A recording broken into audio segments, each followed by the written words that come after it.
It looks a lot like war in the Middle East as Israeli and Palestinian armed forces battle in the streets of Gaza. Last night, an Israeli warplane dropped a 500-pound bomb on the Palestinian Foreign Ministry, destroying several floors and killing at least 13 people in nearby homes. The foreign minister, a leader of the group Hamas, was not hurt. Hamas has claimed responsibility for last week's capture of an Israeli soldier.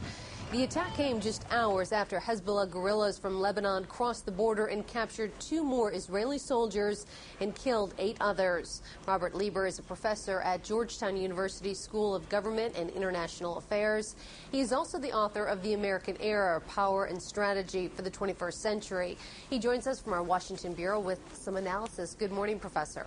Good morning. Is this war? Well, it's pretty close to it. The situation both on the Lebanese border, where Hezbollah invaded from southern Lebanon into Israel to attack Israeli troops there and seize 2 hostages, and of course the situation in Gaza, both are inflamed. The problem is that both Hamas among the Palestinians and Hezbollah, supported by Syria and Iran, want trouble rather than any kind of peaceful or negotiated outcome. Israel has made it clear they're not going to back down until the release of that kidnapped soldier. How likely is that at this point? Well, it remains to be seen. We're in the middle of very fluid, ongoing events. It would take a considerable degree of outside diplomatic and involvement and pressure to get the Hezbollah in Lebanon and Hamas in Gaza to cough up the Israeli prisoners whom they've seized in both cases inside Israel.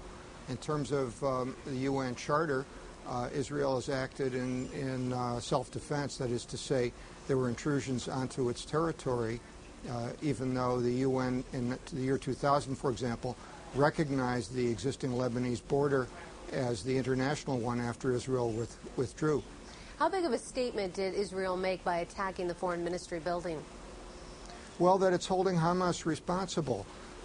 There's a tendency sometimes to mirror image, to say it's a cycle of violence and so forth, but it's not a cycle. It's precipitated by those violent and aggressive actions by Hamas, which are partly because, in effect, they don't accept the existence of Israel, and also because they want to use them against Abu Mazen, the prime minister of the Palestinian Authority, I should say the president of the Palestinian Authority, in terms of strengthening their position internally and preventing any kind of diplomatic agreement between the Palestinian leadership under Abu Mazen and Israel.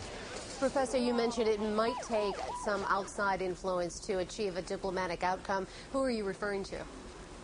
Well, it would require help and pressure from other Arab states. The Saudis have some influence with Syria, the Egyptians in Gaza, the Jordanians, but the real problem is that Hamas is very extreme, and Hezbollah in southern Lebanon is in bed politically, militarily, and ideologically with Syria and Iran. So finding a nonviolent way out of this is not going to be easy. Shifting gears a little bit now, before the G8 summit begins this weekend, President Bush is meeting with the German Chancellor. What are they hoping to accomplish?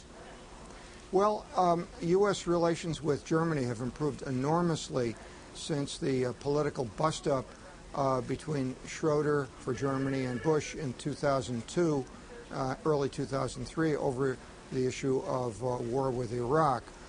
Angela Merkel, as the Christian Democratic Chancellor of Germany, has had a much more open and Atlanticist relationship with the U.S. and with Bush, and the meeting between the two leaders is a symbol of greatly improved U.S.-German relations. Professor, real quickly, we don't have a lot of time, but do you think the G8 summit will give President Bush a chance to repair some of the tension that has been created in wake of the Iraq war with some of the other European countries? I'm just back from 2 trips to Europe. I would say that U.S. relations with the Western European countries are improved greatly in the last couple of years, partly because of their economic problems and terrorist concerns there, and partly because of the passage of time and their appreciation that they need to see the situation in Iraq stabilized to some extent, All right. we're all in this together. Great. Thank you so much, Robert Lieber, a professor at Georgetown University. My pleasure.